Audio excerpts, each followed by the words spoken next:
Hello students, आज के video में हम लोग जानेंगे स्पोकन इंग्लिश को कहाँ से स्टार्ट करना चाहिए। अगर हम स्पोकन इंग्लिश सीखते हैं तो उसमें कौन सा स्टेप्स होगा जो सबसे पहले करना चाहिए। तो हम हर एक वीडियो में बताते हैं कि सबसे पहला जो स्टेप है स्पोकन इंग्लिश सीखने के लिए या कोई किसी भी तरह के इंग्लिश को सीखने के लिए वो है वोकैबुलरी को बिल्डअप करना। वोकैबुलरी को जितना ज़्यादा हो सके याद करना। जब तक आपको वोकैबुलरी रिमेंबर नहीं होगा, वोकैबुलरी की संख्या आपके पास ज़्यादा नहीं होगा, तब तक आप अंग्रेजी के किसी भी सेंटेंस को कंस्ट्रक्ट नहीं कर पाएंगे। वो अलग बात है या अलग रूल्स है कि आपको ग्रामर के रूल्स को जानना ज़रूरी है, बट उससे भी ज़्यादा इंपॉर्टेंट है वोकैबुलरी को रिमेंबर करना।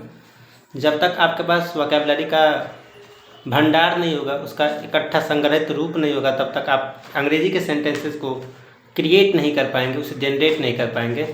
तो इंग्लिश को सीखने के लिए सबसे जो पहला लेवल है वो उस दिन भी हम बताए थे कि आपको वोकैबुलरी को स्टॉक्स करना ज़रूरी है, इसलिए जितना हो सके वोकैबुलरी याद करें। अब बात रही कि सेकेंड स्टेप्स क्या है। सेकेंड स्टेप्स ये है कि आप छोटे छोटे सेंटेंसेस से उसे स्टार्ट करें। स्टूडेंट सबसे बड़ी गलती यही करता है कि वो सोचता है कि हम एक ही बार में अंग्रेजी के बहुत बड़े धुरंधर बन जाए, वही उसके सबसे बड़ी कमी होता है और वो उसे ले डूबता है। तो आप स्पोकन इंग्लिश सीख रहे हैं तो सबसे पहला जो आपका काम है वो है वोकैबुलरी को स्ट्रॉन्ग करना। दूसरा, आप छोटे छोटे सेंटेंस से स्टार्ट करें। लोग क्या कहते हैं इस पर डिपेंडेंट ना हो। बहुत बार हम इसलिए अंग्रेजी नहीं बोल पाते कि हमें लगता है हम बोलेंगे तो गलत बोलेंगे और सामने वाला हमें कहीं गलत ना समझे, हमें कहीं उल्लू ना बनाए। तो आपको ये सब कमियों से दूर करना होगा। आपको सामने वाला क्या कहता है इसका कोई इफेक्ट नहीं पड़ना चाहिए। जब तक आप सामने वाले को इग्नोर नहीं करेंगे इस सब मामले में, तब तक आप आगे की ओर नहीं बढ़ पाएंगे। तो आप सामने वाला क्या कर रहा है उसे छोड़िए, आप अपने आप को फोकस कीजिए, वोकैबुलरी को स्ट्रॉन्ग कीजिए और छोटे छोटे सेंटेंसेस से स्टार्ट कीजिए। आपकी अंग्रेजी आई होप अच्छा हो जाएगा बहुत कम समय में, ठीक है। बट ये नहीं है कि हम बोले हैं कम समय में स्टार्ट हो जाएगा तो आज शुरू किए हैं आज ही वो क्लियर हो जाएगा, ऐसा भी नहीं है। थोड़ा सा समय लग सकता है, ठीक है। लेकिन जब आप शुरू करेंगे ही नहीं तो वो तो होगा ही नहीं, ठीक है। तो आप स्टार्ट करेंगे, ठीक है। चलिए हम लोग मुख्य बात पे चलते जो हमें बताना था। बहुत सारे स्टूडेंट्स का ये कन्फ्यूज़न होता है कि sir V1 V2 V3 V4 V5 क्या होता है, थोड़ा एक बार बता देते तो शायद फ़ायदा होता अंग्रेज़ी सीखने के लिए।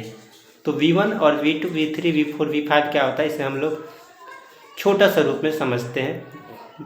पूरा डिटेल्स में बताना पॉसिबल नहीं है, ठीक है।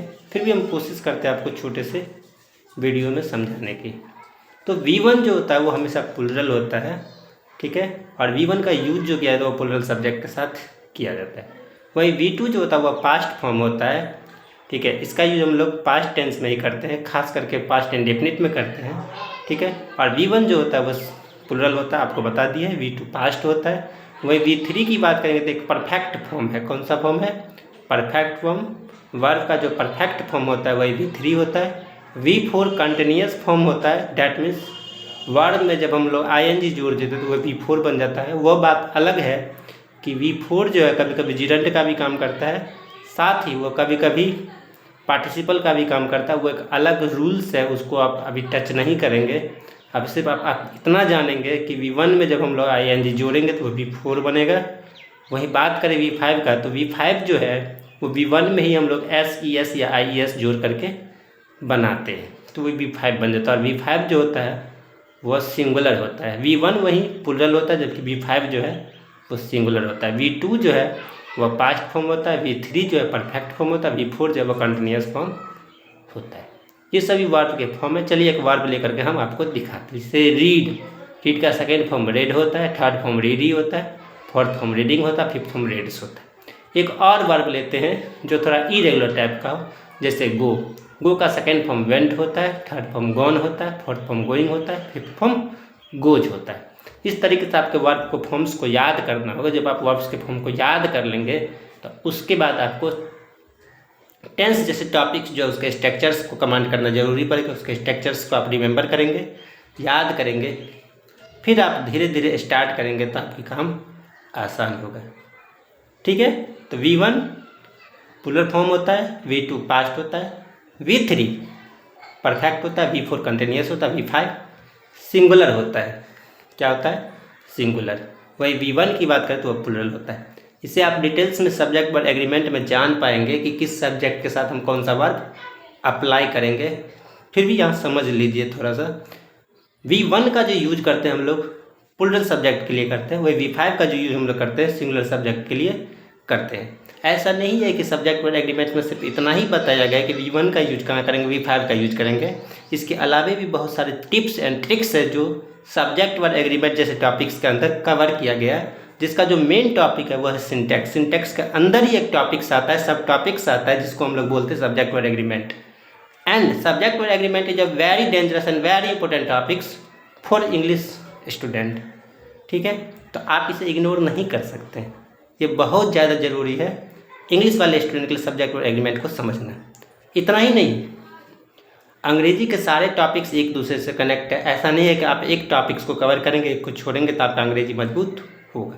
ये लोगों का मिथ है, ये लोगों का प्रॉब्लम है कि लोग कहते हैं कि अंग्रेजी जो है वो आसान है कंपेयर टू मैथ्स। मेरा मानना है दोनों सब्जेक्ट अपनी जगह पे ठीक है। जितना डिफ़िकल्ट मैथमेटिक्स को समझना है उतना ही डिफ़िकल्ट इंग्लिश को भी समझना है। ठीक है, इंग्लिश के अंदर भी उतना ही रूल्स है, ट्रिक्स है, टिप्स है जितना मैथमेटिक्स के अंदर है। हाँ, ये थोड़ा सा है कि मैथमेटिक्स की जो रूल्स है वो लॉजिकल है, इंग्लिश के अंदर जो रूल्स है वो लॉजिकल कम है, फिर भी आपको जानना ज़रूरी है। फिलहाल आप फोकस करेंगे अभी V1 क्या है, V2 क्या है, V3 क्या है, V4 क्या है, V5 क्या है। तो V1 जो है वो प्लुरल है, V2 जो है पास्ट है, V3 जो है परफेक्ट है, V4 जो है वो कंटिन्यूस है, V5 जो है वो सिंगुलर है। आई होप आपको अच्छी समझ में आएगा। Thanks, love you lot.